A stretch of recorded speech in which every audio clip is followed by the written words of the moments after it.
day, wherever you may be joining us from.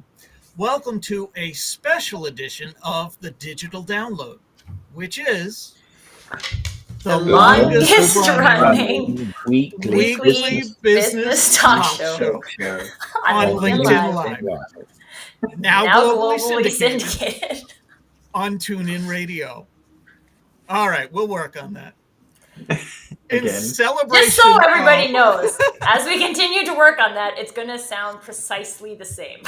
Yeah, it is. So we will continue to work on it, but it's just going to sound the same. Pretty much. In celebration of the inaugural World Enablement Day, today we're asking, what is social enablement? But before we jump in, let's go around the set and introduce everyone. While we're doing that, why don't you in the audience reach out to a friend, ping them, and have them join us? We strive to make the digital download an interactive experience. Audience participation is highly encouraged. All right. Tracy, would you kick us off, please? I would love to.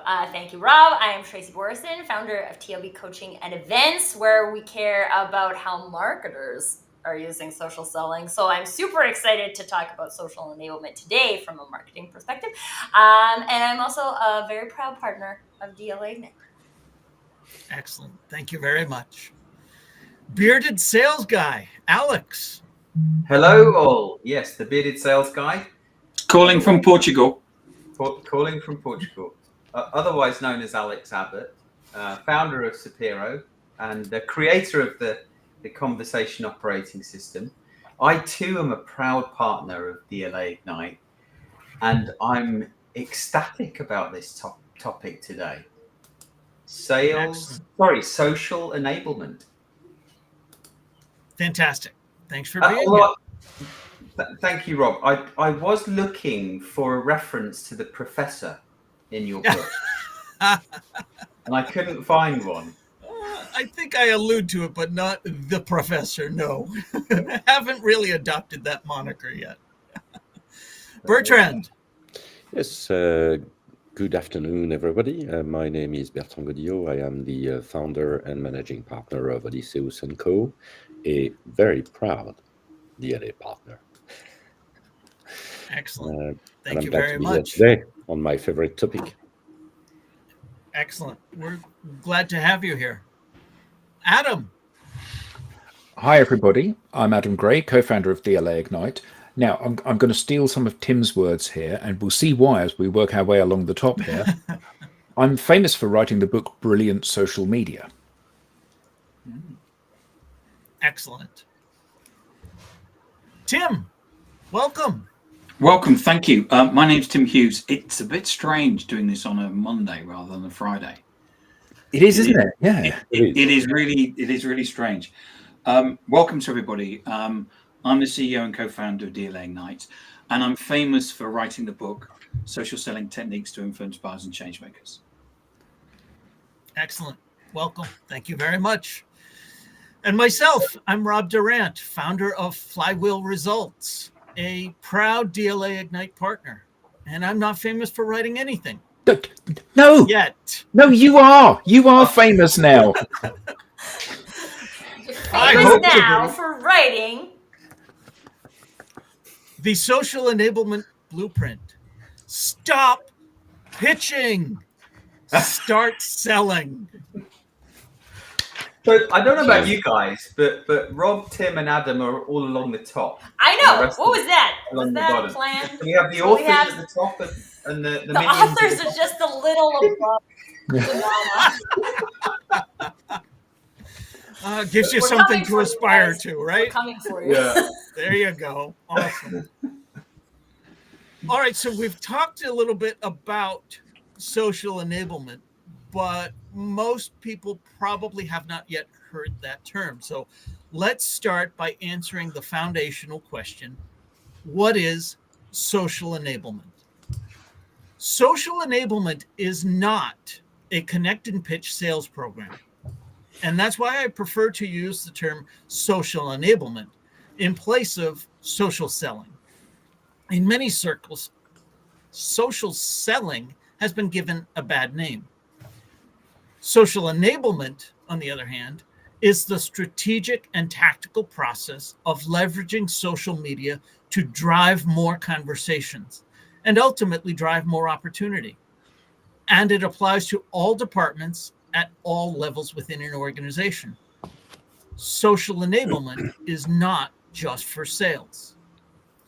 Social enablement is the process by which organizational leaders, enablement professionals, and marketing and HR teams can support sales teams as they apply the Ignite social selling and influence sales methodology to their social selling efforts.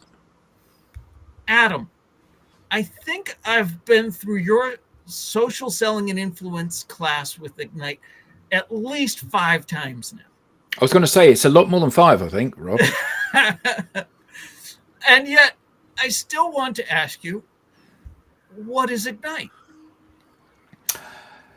Well, when Tim and I set the business up, we knew that social media was the future of comms and sales and visibility and all of those things that make the different functions within an organization work effectively. And there were lots of LinkedIn trainers and top tricks type things out there, but we wanted to produce a proven, repeatable, predictable methodology, which we hope changes the way people think about this and how they behave in the online space. And this is not just about creating a plan and knowing that you have to be more friendly or more approachable. But yes, there is an element of that. You have to have a vision, you have to have a dream, you have to have an idea of where you're heading, but you also have to know the steps and the processes that you need to undertake, not just in order to achieve success, because a quick win is success, but it's also a degree of luck, but how you can do that in an ongoing way. Because, one of the things that we like to say is that being successful on social media is hard work, but it's a hell of a lot easier than the other options. And the point is, you want to get the maximum possible result you can in the most predictable way with the least amount of effort. So that's what we've created with this. Awesome. Tim, I know you wrote about this recently. What tools and technologies are essential for effective social selling and social enablement? Do I need to buy an AI? It's a great question, Rob, and one I get asked a lot. And I think it's I'm seeing that the average salesperson in the States is probably getting spent $8,000. I'm hearing of people that are spending $100,000 per salesperson just to give them some sort of tech to enable them to do what they've been doing for the last 30 years, rather than actually saying, well, there's actually, the world has changed. We all know the world's changed. COVID changed things, social media changed things, digital changed things, but we're still doing things, we're still cold calling like I did 30 years ago. And why are we doing that? Partly because the leadership is saying, well, we need to be doing it because it worked for me 20, 30 years ago. So what they need to be doing is actually raising their heads up and seeing that there's actually something else. And this isn't about sending people spam messages on social media. So bottom line, how much am I investing? Well, we actually recommend that people take the professional edition of LinkedIn, and that's it. That seems so simple. Some of the best things are so simple. You can save an awful lot of money and get better results. Isn't that an amazing thing? Is that more for less? Yeah, I've never heard that expression before. Doing more with less. So Alex, funny about this, if I could just share something from like a marketing perspective, because one of the things that I love about the phrase social enablement instead of social selling is, as you mentioned, Rob, that's kind of been segmented for sales, right? People said like social selling is for sales people or sales activities. And one of the things that has confused me for a very long time is that marketers are responsible 98% of the time maybe more than that, I'm being conservative, for the social presence of a business.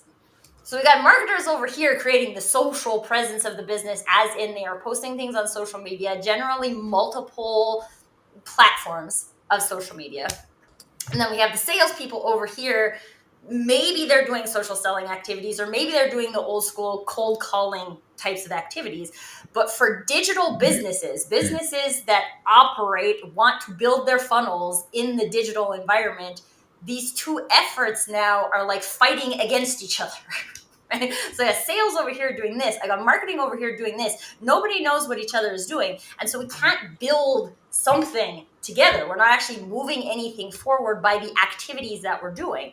And if you look at most marketing organizations and the social activities they're doing, AKA posting posts or white papers or client testimonials on their company page, they don't do anything. They don't do anything. And so maybe now you're paying money for a marketing tool to do that. You're most likely paying a marketing resource to do that. So there's a cost associated with these things, even though there's not a cost of having a company page on LinkedIn. And we just keep doing it. We just keep spending this money, and it just keeps going into the toilet. And when we look at this opportunity to enable people from a business perspective to be social on social media, this is, I mean, we're going to talk a lot about sales today, I'm sure, but from a marketing perspective, I just think like this is critical, right? Like if you are going to have your marketing people doing activities on social media, they need to be socially enabled, and they are not being socially enabled today. And I'm very fired up about it. Yeah. So Tracy, can I also pick up on that?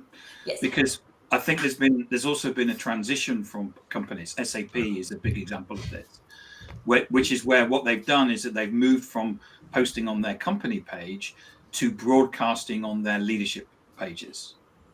There's a standard format that they use, and it will be, here's us at the sales kickoff, here's us at the at Sapphire, here's us doing something else, and it's still broadcast. Right. And what they do is that they're getting 100 likes, because what they're doing is that they're going to their employees and saying like this. Now, actually, 100 likes from SAP, considering they've got 20,000 whatever people, this isn't a lot, but they think that's being social, broadcasting through the leaders' social media channels, and it's not. Well, and I just want to share this quick example, because it's actually one of the examples given in the Ignite training system. Is there's like two people who post that it's their birthday on social media. One of them gets like 6 likes. The other one, which I'm actually going to say was me this year, I did a birthday post on my 40th birthday. It got like... You're never 40, Tracy. No way. I'm on the 4th floor. But I got like, I don't even know, thousands upon thousands of impressions. There was like 200 comments and like a whole bunch more likes and things like that. And I was like, oh, so that didn't happen because I posted that. Didn't happen because I posted it. It happened because I did all of this social relationship building before I posted that. So then when I posted that, it went big and got lots of traction, and then lots of new people saw it, which is weird because it's my birthday, and when strangers wish you happy birthday, I think it's weird. But like, that's the difference. But it's not, especially from a marketing perspective, I think so much of this has come down to you just have to post, you just have to post, you just have to post. And if you post, you'll get all of this engagement and all of these impressions. No, there's something that happens before the post, and it's the social enablement. So now I'll stop talking about it. Before, during, and after. It's That's all true. of the time, yeah. Yeah. But Can we just pull up Julia's comment, Rob? Absolutely. Julia says, "Congrats, Tracy. You look amazing." Thank you. I feel like I have more energy in my 40s than I did in my 30s. So I think one of the things that companies fail to understand in many instances is that the message that's being delivered is not the determinant of success. It's who's delivering the message that is the determinant of success. So, you know, Rob tells me something and I don't care because I don't like Rob. Tim tells me something, I don't care because I don't like Tim. Alex tells me something, Bertrand tells me something, Tracy tells me something. Oh, that's really interesting, Tracy, because I know you and I like you.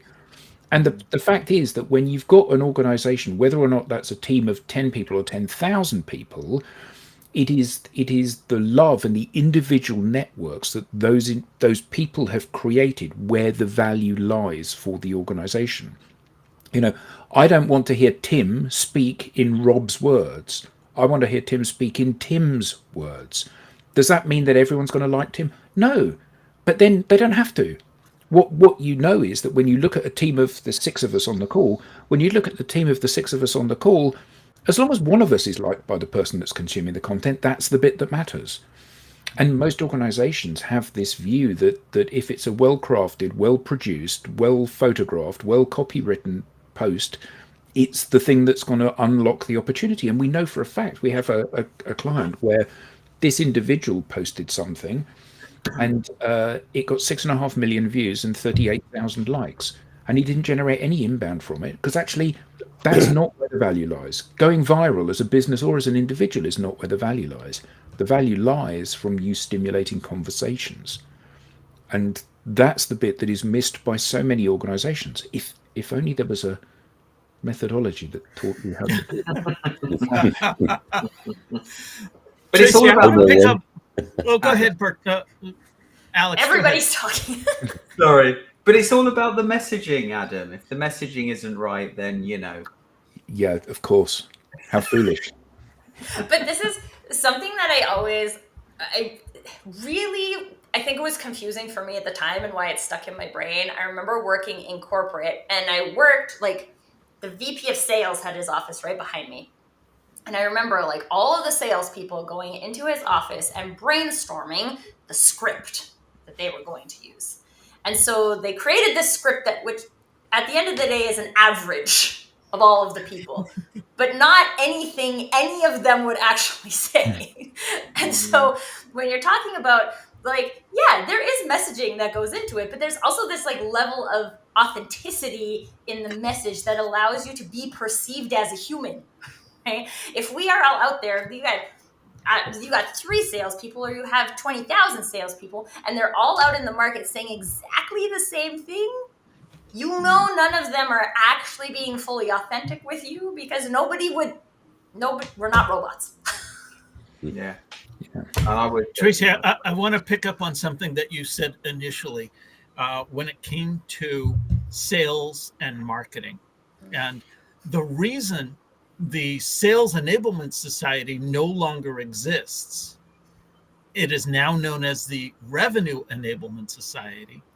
The reason today is World Enablement Day, not World Sales Enablement Day, is exactly the misperception that you had picked up on.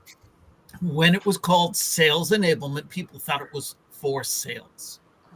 By simply calling it enablement, well, now we can talk about it for all of the departments.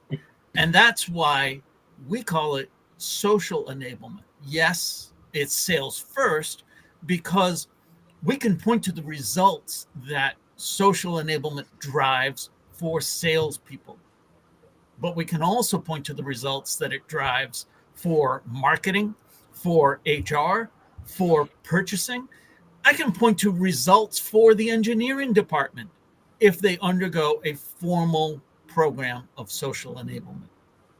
I can pinpoint results for career searchers. Like if you're a job seeker and you are trying to use social media anyway, specifically LinkedIn, to find a job, social enablement, friends. Exactly. Yeah. So, Alex, you've done the research. How can sales teams measure the effectiveness of social, and what are some real world outcomes companies are leveraging it for?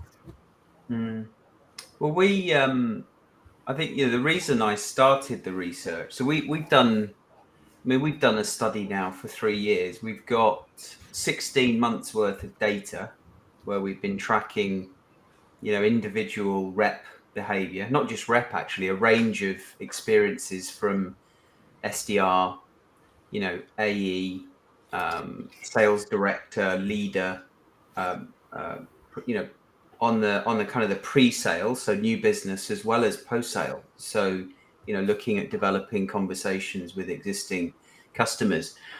And the reason we started the research was for the exact kind of reason, Tracy, you were kind of talking about this dichotomy between marketing and sales, where, you know, sales want marketing to generate leads, and marketing is still trying to generate leads, you know, by creating messaging and content and nurturing.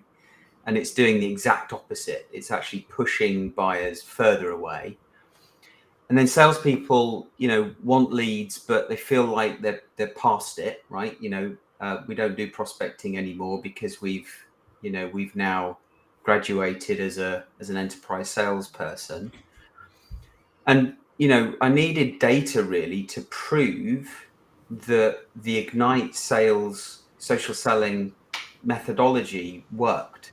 So when I was going into conversations with sales leaders, challenging them to get their sales teams to do more prospecting, you know, build relationships with their territories at scale, I had the data to back that up. But on the other side, also with marketers to tell, you know, to educate marketers, you know, about the importance of adapting their approach. Certainly, I'm talking B2B sales and marketing, right? So, you know, no longer can marketers just expect to do what they're doing and have different results. They need to think about how they support the sales team differently so that the sales team can actually do the things that sort of, you know, help them, empower them to build relationships at scale. And that might be repurposing content, corporate content, but repurposing it in their own words, not just sharing corporate content that you touched on, Tim, in this call. And so, you know, within the first quarter of measuring things like network growth, follower growth, the number of posts on LinkedIn, how human the content was, you know, not personalized, but actually human, genuine and authentic. By tracking how many new conversations each person was inserting themselves into on social media, you know, that's looking for topics that are relevant to them and their target audience, and actually, you know, kind of getting involved in the conversation and commenting, looking for people that are posting. And if those, you know, if their target audience isn't posting, look at what their target audience is commenting on or liking. Because when you know, comment or react to those posts, your target audience sees you. And it's a great way of putting yourself in front of your target audience. So we were measuring all of that stuff, and by the end of the first quarter, we found that we were able to create meetings, calls with 6.7% of those that we asked. And as we continue to track that, and as we continue to practice the methodology, we got better. That crept up to 9% by the end of Q2. You know, we're now sort of averaging, we can see an average benchmark across the range of people that we're tracking, and that's, you know, Sapiro associates as well as clients. You know, we can see the average is 10.5%. So for everyone. So hold on a second. So you're saying that you ask 10 people for a call and one of them says yes on average? Yeah. So during the course of a week, I ask 100 people for a call. That means 10 people will take a call with me. Yeah. And that's the point. They actually take the call with you. They don't just say yes. I mean, this is remarkable, isn't it? Because most organizations, they don't get anywhere close to that.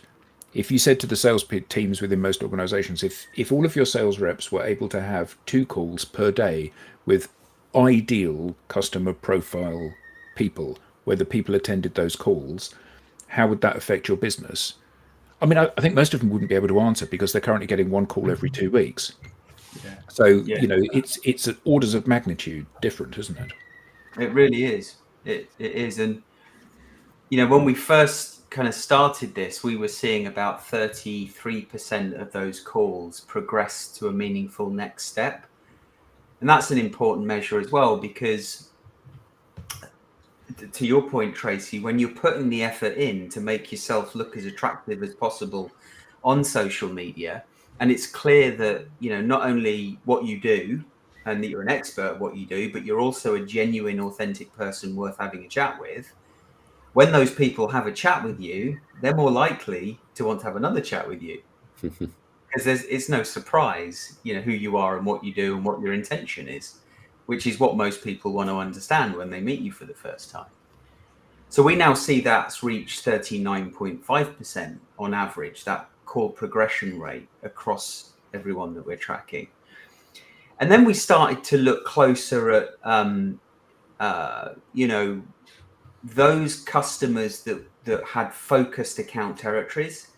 So for everyone, it's not, you know, it's not about volume, it's about quality and actually penetrating those large accounts as deep and as wide as possible. And then we found things like that, you know, by following this methodology, clients were increasing their territory penetration by 10 to 15 times. So, you know, 10 making to 15 times. Yeah. Yeah. I mean, the problem with this is that these numbers are outside of most people's scope of understanding, aren't they? Yeah. You know, a 1,500% increase in your territory penetration, and the thing is that it's through the repetition of simple, easy to understand tasks. Yeah. That's the point, isn't it? You know, like going to the gym. If you want to get fit, you need to not lift heavy weight once. You need to lift it 100 times. And you know, that's the point. It's about teaching people how to do these things, because we know time and again that it addresses the fundamental issues that every sales function in an organization has these days. Yeah. Yeah. So true. And You deliver those numbers so casually, Alex. Yes. They are groundbreaking. yeah, They are not casual at all. I know. I should perhaps be singing and dancing whilst I'm Yeah, telling yeah. you. The way you smile when you land these numbers, actually, for the ones who are just listening to us, tells a lot. Yeah. Yeah. Yeah. Well, but I'm also thinking of this from a I would say that the majority of marketing qualified leads are not at all qualified or leads. They're neither of those things. We just call them that because that's what we're getting measured on from a They marketing have a pulse. Right, but like, can you imagine? Can you imagine if you had that kind of rate in generating marketing qualified leads, and 39% of your marketing qualified leads became sales qualified leads? Like, that number is insane, right? People don't get that. But that's because people are not doing, they're not I would say right now people are not being socially enabled. So it's not even that they're sitting on the skill stack right now and not doing the things. They have not been enabled in this way. And so this is why this conversation is so important, is like, what does it actually look like to be socially enabled? And then once you are, and you've gone through the effort, you've put in that 90 days, 100 days of effort into building things, then you get to see those numbers. Yeah. But you have to be enabled by the thing first. You do. You have to do the thing, is what you're saying, Tracy. To get the thing, you have to do the thing. Yeah. It's well known around here. It is. Yeah, I mean, we had one client who had been working with their SDR in partnership. So he was a sales director working with his SDR. 5 months they were cold calling and emailing into their territory. One meeting.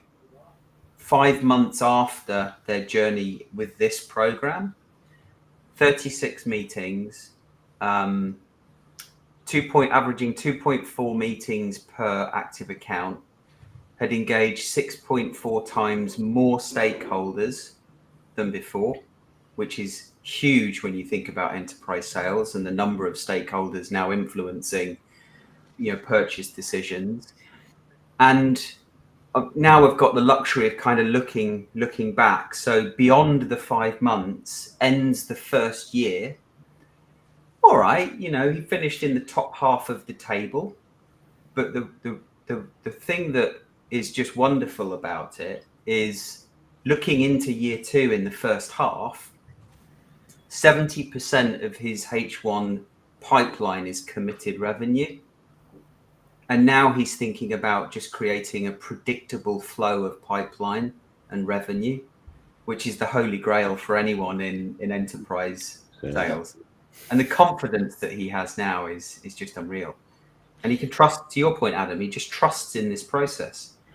But I mean, let's be honest. If you've been thrashing away for 5 months and generated 1 meeting, and then you try this, and in the same period of time you generate 38 meetings, did you say? 36 meetings. So a 36 times increase in the number of meetings that you've got. I mean, that would give most people confidence, wouldn't it? Yeah. And they are good meetings. That's the point. They're actually potentially better meetings even than the one that was achieved in 5 months. Yeah. So one of the things that I quite find funny, because I have a dry sense of humor, is that one of Alex's clients is an email marketing company, and they can't get any business through email marketing. So they came to Alex and said, Alex, our email marketing system doesn't work. Can you help us with social selling? And this is the thing, right? Like, email has its place, right? There's lots of things that email can do, but from a lead generation point of view, it's mostly useless for most businesses. And even if we're primarily talking about B2B here, and there's a lot of differences between B2B and B2C.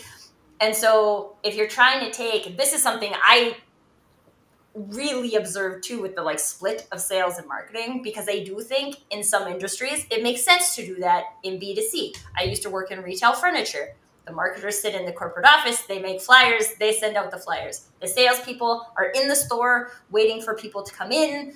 Marketing's job is to drive people into the store, which really, is it working? I don't know. People come in when they need a fridge, right? Your fridge breaks, you come in and you buy a fridge. The salesperson sells you a fridge, right? The activities of sales and marketing don't have to be connected in order for it to work for a business. But from a B2B perspective, people are seeing your marketing efforts and interacting with your salespeople at the same time. So if those two things are not aligned and not working well together, we're actively breaking your brand experience instead of actively building your brand experience. And again, if marketers are here for anything, is it not to actively build your brand experience? I think I would take issue with what you said there, Tracy, because they're not seeing your marketing efforts. And the point is that the reason they're not is that, we all are very good, whether or not we're scrolling in Facebook, or we're looking at our inbox, or we're driving down the street or sitting on the subway looking at, with the adverts around us. What we do is we actively tune this stuff out. It's true. And the reason we do is that how well you can do your job is partly based on how well you can focus on that job. And when I'm getting loads of emails with people saying, just bouncing this or circling back round in order to have a conversation, or did you get a chance to have a look at my, no. And I remember the words of Gary Vee. He said, content is king, but context is God. And the point is that the reason that I'm going to read your email is because it's your email. It's got nothing to do with the content of it, because I only know that when I've consumed the email, and I'm not going to consume it because I've no idea who the hell you are. And it's this point, isn't it? If you build a relationship first, you build a platform on which not only are you likely to listen to what I say, but you're likely to believe what I say. And that's a huge disconnect in, pretty much every marketing or marketing function, because they believe that the solution is volume. And if you're selling training shoes, it is volume. Nike, Adidas, Reebok, whatever, they will do pretty much the same thing. I'm going to buy your brand because I like your brand, or because I think it's really great that LeBron James wears a pair of those, or whatever it may be. That's a perfectly valid thing.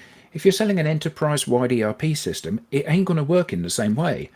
You know, the fact that Richard Branson is saying there, well, I use the Oracle ERP. So it's like people don't care. They have no interest in that. And the only way you can get them to care is if they form a bond with you and you demonstrate through your actions that you know what you're talking about. And Yeah. that's something that seems to have blindsided most people, doesn't it? It is.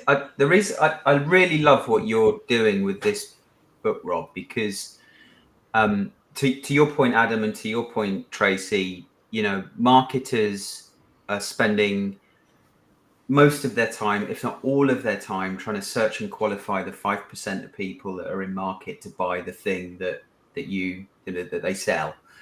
Yeah, and they're missing out on this huge opportunity, which is to actually build relationships with people, which is why this program works so well, because the success that we see is as a result of those people not selling. Actually, to your book, the point of your book, Rob, and actually to take this one step further, I think the future for organizations is actually to think about creating a prospecting culture. And perhaps prospecting is the wrong word, because the minute you say prospecting, people think selling. But actually creating a culture that you know, where everyone in the organization are contributing to developing their network for the good of the organization. Absolutely. I like to call it a brand community.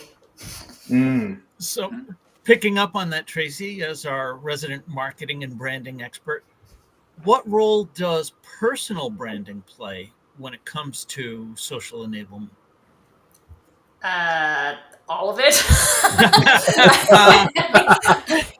So here's the thing, right? First of all, if we're talking about being social, I think it's important for people to note that the way I am social is different than the way Alex is social, or Rob is social, or Tim is social, or Adam, or Bertrand, or anybody who's watching this. Everybody has a unique brand of being social. And things that fall into it are things like whether you identify as an introvert or an extrovert, that will contribute to how you feel comfortable being social. So this isn't about all people showing up the same, because all people showing up the same doesn't have authenticity behind it. The repetitiveness of the tasks, the things we do, are where the consistency and the habit building lies. But your personal brand is how you build relationships with people. And even if you're listening today and you haven't ever thought before that you have a personal brand, every single human has a unique personal brand. You have conversations in specific ways. You build relationships in specific ways. You are comfortable talking about certain things and you're uncomfortable talking about other things. One of the things I love most about this program is that it allows you to harness those things and build the habits on top of it, instead of trying to create like a bunch of cookie cutter salespeople who are all using the same script and the same pitch. It's about embracing your personal brand, discovering your personal brand, which a lot of people, I would say specifically from a marketing perspective, this has been very interesting for me, because as a marketer, I will say growing up as a marketer, you are behind the scenes. You are the voice of the brand. You are not the voice of yourself. You are the voice of your brand, and the brand says this, so you say that, right? You repeat the pitches, you repeat the elevator statements, you repeat what's on the website, you just repeat it. And the problem with that, and I can't remember if it was Tim or someone alluded to this earlier, maybe it was Adam actually, that the way I say something resonates with a specific group of people. But Tim could say the same thing in his own words, and it would resonate with a different group of people.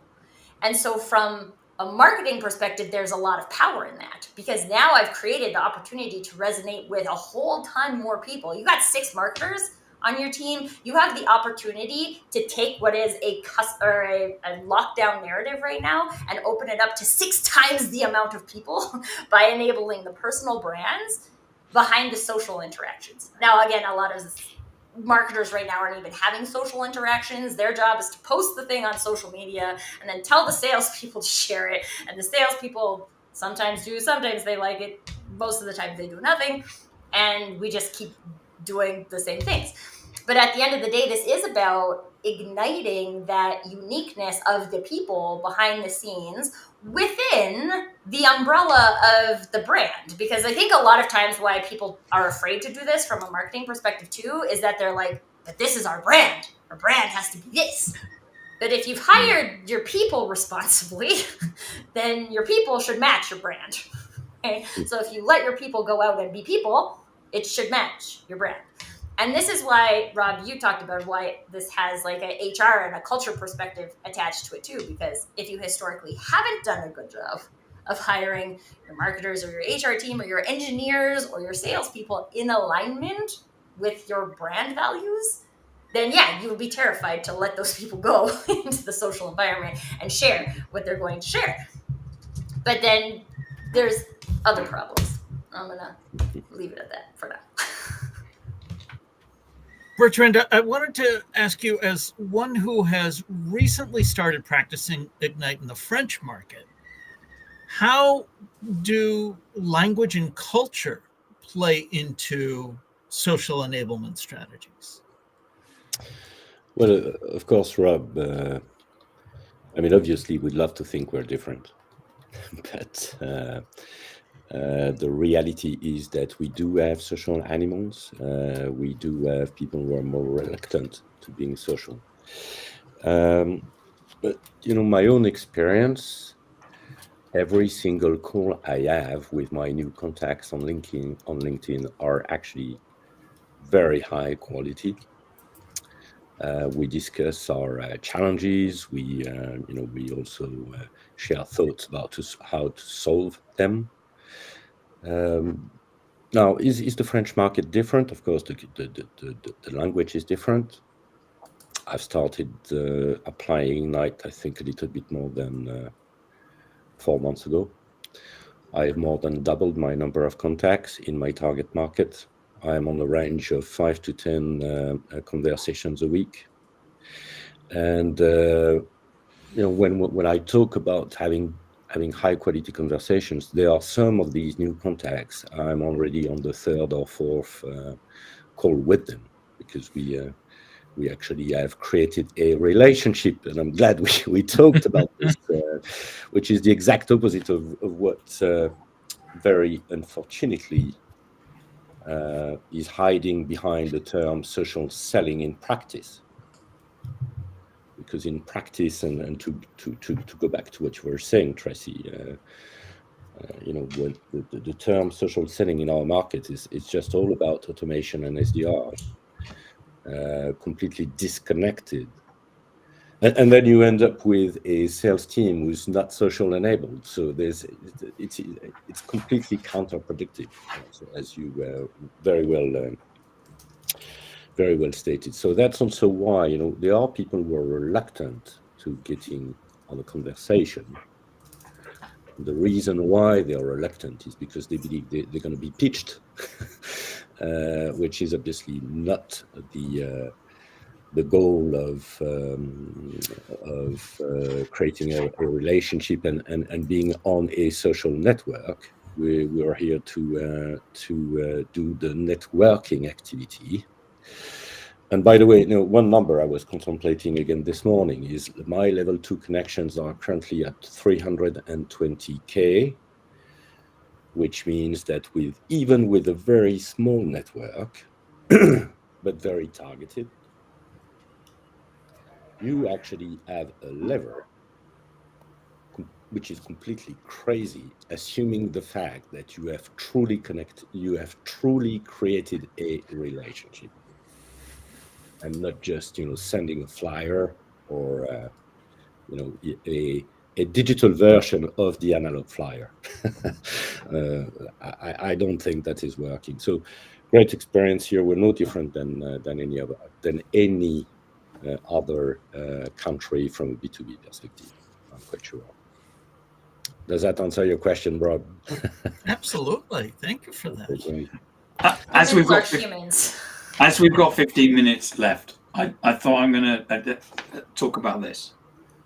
Okay. So Rob doesn't want to talk about his book, but we're going to talk about it. So it's not available on Amazon yet, is it, Rob? No. Because I checked. Yeah, no, the great thing about writing a book is writing a book.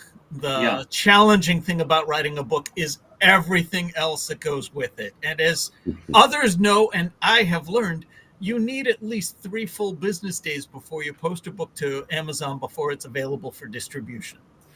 With So delays in have you writing, posted it? delays in editing, Have you posted it to Amazon? So it- it is now. It will be any moment now. It'll be available.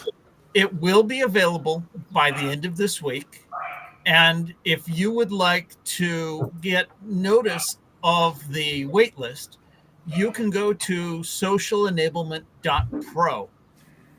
On socialenablement.pro or the QR code on screen, you can register to have an email notification when the book becomes available on Amazon and other book resellers. Yes, sorry about that, Alex. It's all right. It's a good resting spot. So, Rob, your book, in a nutshell, why should somebody buy your book? That's a great question. Honestly, they shouldn't. They should know I know, these okay. things already. I know the answer. Ooh, I know. Because you know Rob and you like Rob and you want to support Rob, and that's why you buy your book. And this is what social enablement is all about, folks. There you go. Honestly, there's nothing groundbreaking in there. It's No, but I would disagree.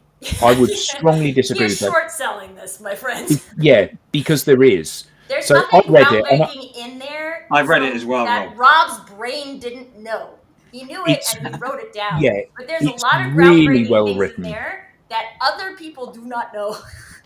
No, but I think that the point is that yeah, from a fact perspective, you know, we've been doing this for nearly a decade now, so we've published all of our IP into the public domain. If you chop it up and put it out there all the time, but the thing that you've achieved, Rob, is you've brought it all together in a really coherent way, and you've wrapped it in a beautiful narrative that is easy to understand and easy to digest.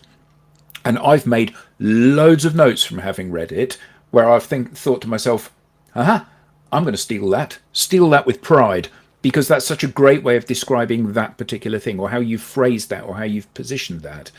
And I think that for anybody in a sales role, be that a sales leader, a sales enablement professional, a sales enablement leader, a salesperson, anybody that's in a revenue facing role, they should read this book because it helps frame the actions that they need to take to be successful moving forward. Every time you go onto LinkedIn, there's somebody saying they've got a 2-hour masterclass that will tell you all of the secrets. And all of these things are great, and they do tell you the secrets that you need to know, but they don't tell you how to implement the secrets, and they rarely tell you why you should implement the secrets. And the beauty of this is that it clearly lays out what the process is, and it says you need to learn more about this bit, and you need to learn more about this bit, but it gives it great context. And I don't believe that anybody can read that book and then not at the end of it say, right, I understand what the road ahead looks like if I choose to go down this path. And I think that from that perspective, if nothing else, from that perspective, it's a must read for everybody in a revenue role. And what I'd like to add to that, Rob, is that it's clearly written in your voice.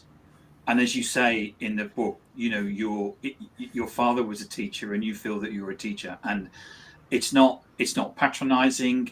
It's funny. It's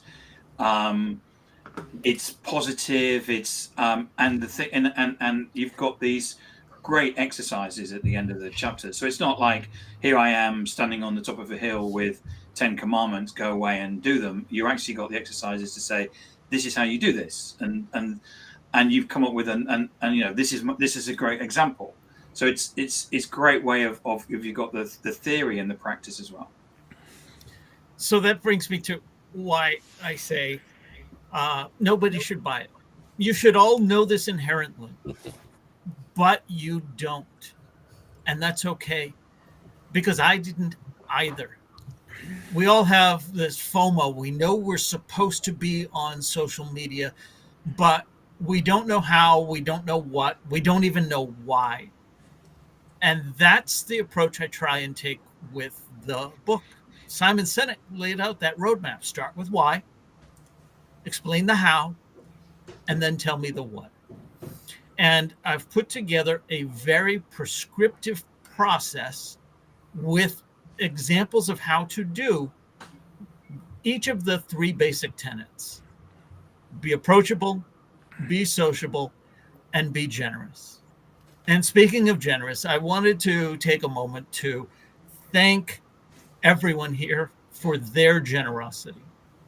Tim and Adam for bringing me into the fold with DLA Ignite and showing me this path.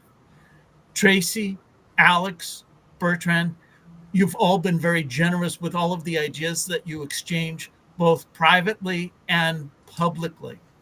And that's the opportunity that I hope everyone reading this book has as well, to get to know the entire team here at DLA Ignite, to get to know everyone in your network. We all have valuable things to say, but we just sometimes don't know how to go about saying it.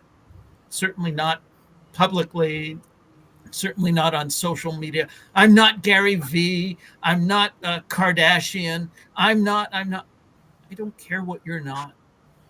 I only care what you are. So take this opportunity to share that part with me. And if you don't know how, well, the book will map that out for you. Yeah, I think for me that it's not, and you may have said this before, Tracy, I'm sure, but it's not. Oh, it's Rob. It's not what. It's not what you know. It's not the fact that people now know. It's the fact in your book you actually talk about. You kind of give them the guidance of what to do, how to do it. It's not what you know. It's not who you know. It's who knows you for what you know. There we go. I say that all the time. That's Stolen it. from Rob. Stolen with pride. Stolen with Stolen with pride. pride from Rob. Steal liberally. The more people that hear that message, the more sociable these platforms become. Because right now, they're too much media networks. Stop shouting at me. Stop pitching and start selling.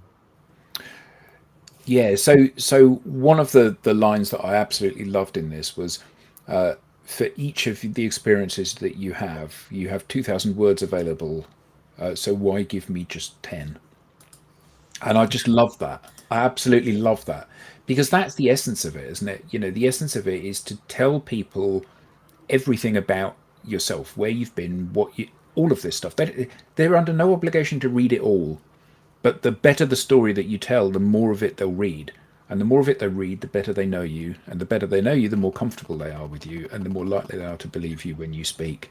And, these concepts are concepts that we all inherently do understand. When we go to a party, we don't say, "Hi, I'm Rob. I'm in sales enablement, and I understand about how to enable sales team to put." That's not what you say. I'm a dad. I'm a teacher. I love the following things. That's the thing that we all get. Every single person gets that, and yet we come onto these digital networks and we go. So I'm going to talk about last week. I got a 15% increase from this client, and nobody cares. Nobody cares about any of this stuff, and yet we still keep recycling it, because it's almost as if we believe that there's this secret rule book written of how we need to behave in the business context. But there isn't. I mean, everyone thinks, oh well, on LinkedIn it's a business network, and you're not supposed to share personal stuff. So where does it say that? Reid Hoffman, who founded LinkedIn, he never said that. It's not written in any of the terms and conditions. So why would you be assumptive and think that that's what he wanted you to think? Good point. Because that's what makes me comfortable. And I would much rather tell you how you should not use LinkedIn, how it's not Facebook, than it is to put myself out there. This is one thing I will say, because even for I'm a personal brand advocate. I'm known for my authenticity, and going through this program, it tested my ability to be vulnerable on LinkedIn, and that is a practice, right? So then once you do it a few times, and it gets easier and easier and easier, And I'm not saying, and I don't think any of us are saying that this is about revealing all things about you to the internet. Right? This is about me saying, I had a moment with my son, and this is what happened, and this is what it taught me about personal branding. And this is part of the reasons why I am a branding expert, is because I see branding in the entire world. I see it in this episode. I see it in my son. I see it in the neighbors across the street. I see it. And so when you can take those things that you uniquely see and show them to people, then what they get to see is you're seeing things that other people don't see. And those things that you think are so basic, there's nothing new in this book, are things that other people have never been able to put together until you used your words to tell them it. And so that's why I think there's so much power in this concept of social enablement, because we're just really saying we're socially enabling people to share their story. And authenticity, in my definition, is about you saying or doing what you would do or say when you would do or say it. I don't get to dictate what story you tell. You dictate what story you tell, but you tell the stories that you want to tell. And you stop letting fake boundaries on LinkedIn tell you you can't tell them because you can't. Yeah. But Ooh. Tracy, that's scary. Yeah. It is scary. It's scary. And this is the thing I tell my son. My son is 6. It will always be scary until you try it. Well, it doesn't get less scary until you try it and you start to work your way through how you would do it. And then once you find your way to do it, it's not scary. But as long as you sit there and wait, it will continue to be that same amount of scary. It won't get any less scary. You got to just do it. Yeah. Okay. Perfectly right. Perfect. I think that is a perfect way to wrap this up. If you want the thing, you have to do the thing. Is that what we're saying? I heard that. I heard that before. You want the thing, you have to buy the thing. There we go. Get the book. You can join the waitlist for the Social Enablement Blueprint at socialenablement.pro or scan the QR code on screen. We now have a newsletter. You can sign up for show highlights, beyond the show insights, and reminders of upcoming episodes. You can visit us at digitaldownload.live and click on newsletter, or follow the QR code on screen. On behalf of the panelists, thank you all for being part of this inaugural World Enablement Day special edition. And we'll see you next time on the Digital Download. Well done, Rob. Thank you Right. all.